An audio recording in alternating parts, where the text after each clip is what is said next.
I'm a fan. Welcome back to another edition of Tracking the Wolves with your voice of NSU Athletics, yours truly, Ben Root. Looking back at the week that was in Wolves sports, rough one, folks. 1 week after going perfect on the playing surfaces, the teams ended up going 0 for 5 this past week. Northern football team slid 1-2 this season as Augustana put together a thunderous close to the first half of action, scoring 3 touchdowns in the final 160 seconds of play. And that boosted their lead from just 3 points over Northern to a 24-point lead at halftime. Northern QB Jared Jacobson, though, would run one in on the Wolves' opening drive of the second half. And the Vikings, though, answered right back with a 79-yard touchdown run to stop any thoughts of a Northern comeback. Augustana won their 10th straight over Northern, 48-17 the final. Nick Truan had a touchdown run, though, for the Wolves, and Nathan Shaw booted a field goal for the other points for NSU in that defeat. Meanwhile, volleyball team slid to 8-3 overall, 1-2 in conference play last week when they dropped a pair of hard-fought road battles over the weekend. NSU came up short of beating Concordia St. Paul Friday, dropping a close 5-set clash there. It did mark the first time, though, in 4 years that the team had taken a set from those Golden Bears. Kelsey Chambers matched a career-high mark, too, with 23 kills, hit 444 in that match, while Mandy Karofsky ended up with a double-double and 12 kills. Just wasn't enough to knock off that Golden Bears squad. Saturday, Mankato finished their stellar week of perfect play, taking down NSU in 4 sets, although the Wolves actually outscored the Mavericks in that one. Kerry McGarvey hit .619 in that match with 13 kills and no hitting errors. Karofsky with 14 put-downs in that one as well. And finally, the Wolves soccer squad suffered a pair of 1-goal losses at Jerdy Field Saturday and Sunday. In the first game, Northern's Anna Bondi scored on an assist from Andrea Boisner, knotting things up with SCSU about 2/3 of the way into the game, but the Huskies put one in with about 10 minutes to play to take the win 2-1. Brittany Tietz was fantastic in net on Sunday, but it wasn't enough in that ball game as they lost to UMD, getting shut out 1-0. Tietz ends up stopping 11 shots in that match, but Northern just couldn't get the offense going, only 1 shot on goal. We'll have a conversation with the Aberdeen Central grad, Brittany Tietz, coming up next year on Tracking the Wolves.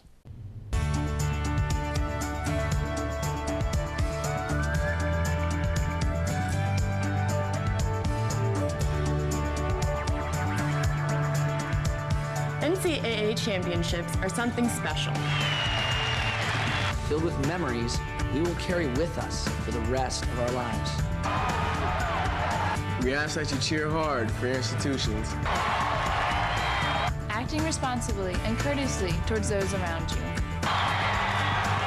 In the spirit of sportsmanship, enjoy the game, and let's provide our student athletes, coaches, officials, and fellow fans the respect they deserve.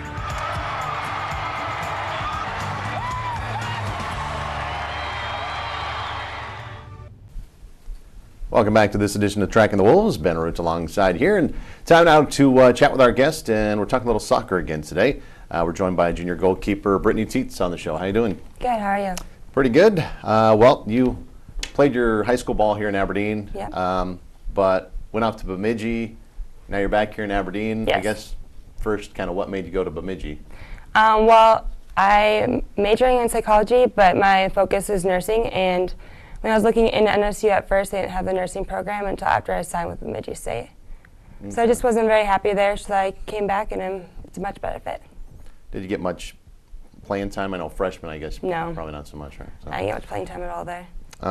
Did you see the TV series Fargo one day? And okay. I was wondering how realistic that was to Bemidji and everything, even though it was called Fargo, it was in Bemidji. And then next season they're doing a whole Sioux Falls thing. But last season you got a lot of playing time here, 14 starts, so most of the games last year.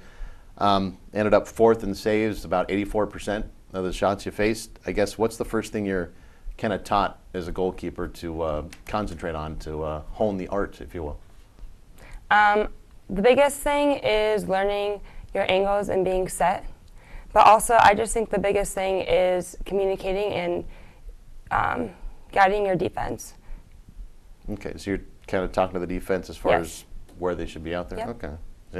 I never realized that. I thought that was all them and the coach and everything. But No, because you can see the whole view of the field, so you have to tell them where the runners are, when to set, when to drop, when to pinch. Okay, so there's a lot more maybe coaching aspects Yeah. from the goalie side of things. Good to know. Looking at how the teams performed this year, struggled a little bit in your first full weekend of conference play this past weekend, but Yeah. really you had a solid weekend. I think 11 saves in the Sunday match. Is it sometimes when you're facing more shots, does it make it? I know you don't want to face a ton of shots, but does it make it easier to get kind of into a groove? Do you feel or anything like that? Right, I agree. It's hard for games where you aren't seeing a lot of action, and then you see one. It's really hard to stay focused and clicked on. Is there anything you do to kind of stay in the game? I remember in the old days I'd play PE, and you're sitting there if you're goalie, which I was sometimes. You're just kind of, what do I do? They have got the ball down the other end of the field, and what do you do to kind of stay? Yeah, I really try to stay engaged and focused and guide the defense, even with the offense too. I notice if I'm not talking the whole time, I do kind of get switched off. So you just kind of try and Yeah. do something out there, I guess. Talking to Brittany Tietz here, goalkeeper with the Northern squad. Is there the difference between goalkeeper and goalie? I mean, No, okay. it's the same. They just try to make fancy words. Yeah, Okay. pretty much. Have you always been a goalie when you're in high school and everything here in Yes. town? or- I started when I was about 8 and stuck with it pretty much since. Okay. So you like that spot? Or Yeah, is it you don't just want me on the field. Not the best dribbler? No. Okay. I always wonder this too, when talking about soccer, you've got everybody else kind of doing their thing, then you've got the goalies. Is it anything like football where kickers are kind of off by themselves and they don't, really maybe talk so much to the rest of the team? Are the goalies kind of together, or are you all? Well, we start off with our goalie trainer for the first about hour of session, and then usually at the end of practice we come in and we do drills with them. So yeah, we are on our own, but we do come together at the end of practice and participate in drills with them. So you're kind of together, but you're separate. Just Right. just a different kind of training, I guess, Yep. somewhat. So now a lot of fans, a lot of folks, not real big fans of shootouts. What do you think about those? I don't like them. It's just not even fair to the goalie. What would you say is the percentage, like skill It's- to luck, I guess? It's 25-75. Okay. It's just kind of guessing a lot Yeah. of time. It's really a lot of guessing. Do you do a lot of tape watching, like game tape, when you get ready for games, Yep, we watch film from the previous weekend, and then we get together and watch film for the following weekend against our opponents too. If you're facing, say, a lefty shot, a left-footed player, which, it's probably the same as left-handed, I'm guessing is about, same number. Is it any different or something you'd take note of? Or Sometimes you want to pay attention for corners, so if you know it's an in-swinger or out-swinger, but other than that, not really. Okay. Well, this week on home turf again, keep Yep. playing at Jerdy. Wayne and Augie this weekend. You split with them last season. I guess what are the big things to know about these two teams coming in? Augustana is very aggressive, and they're very direct, so we have to be on our toes for that.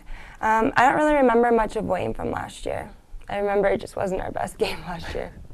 I was thinking that was the one you won. I can't We remember. did but win. You won that? Okay. Yeah, It was just 5-3. It was so easy, you just forgot about them. No, it was 5-3. It wasn't our best game.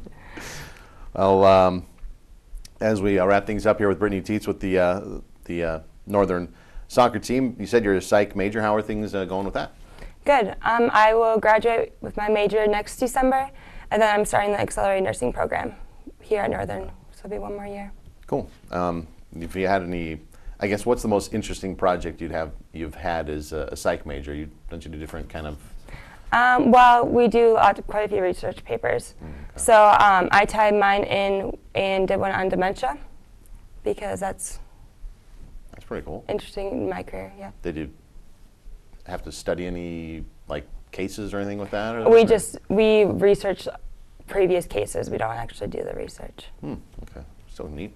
And last but not least, if you're going on a long road trip or stranded somewhere, what would be 3 either books, CDs, movies, any combination? You can pick one of each that you'd take to kill some time.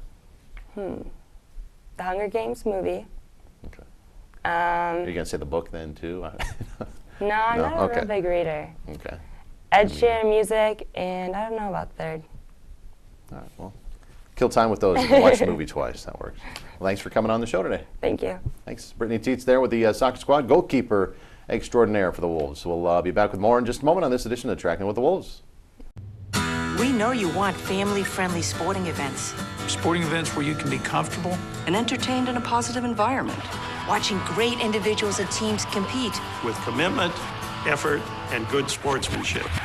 That's what the Division II Game Environment Initiative is about. Be a part of the excitement and find out why. These student athletes say with pride, I chose Division II. And welcome back to this edition of Tracking the Wolves with your voice of the Wolves, yours truly, Ben Root. Let's look at the upcoming schedule for Northern here this week ahead. The Wolves volleyball team gets to play a couple of home matches this week when they bring in Upper Iowa University on Friday night at 7 o'clock, and then they'll take on Winona State Saturday. That one starts up at 4. Northern football team's on the road this weekend, going out to Marshall, Minnesota. A similarly 1-2 SMSU squad. Saturday action, the final night game of the season for your Wolves. That one kicks off at 6 o'clock this Saturday. Of course, we'll have that coverage on ESPN 1420 and 107.1. Soccer team has yet more home games this weekend. They'll take on Wayne State this Saturday, then Augustana on Sunday. Both those matches at Jersey Field will get going at 1 o'clock this weekend. And the cross-country team finally gets back at it after a couple weeks off here. Coach Bierke and the teams will head on out to Minneapolis. They've got the Roy Griak Invite. That's happening this Saturday there in the Twin Cities.